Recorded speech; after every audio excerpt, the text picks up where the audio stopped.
Kama huyu baba ana familia yake, ana watoto, anapigwa hivi na askari, na anayempiga ni mwanaume mwenzake, washumu aliyempiga huyo askari na yeye pia angelikuwa amepigwa, yeye ingekuwaje?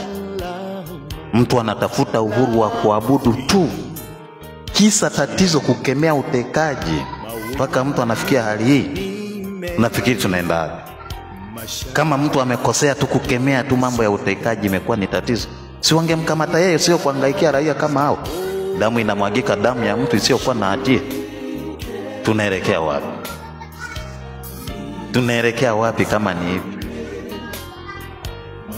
Paulo alisema, enyi Wagalatia mlio wajinga, ni nani aliyewaroga?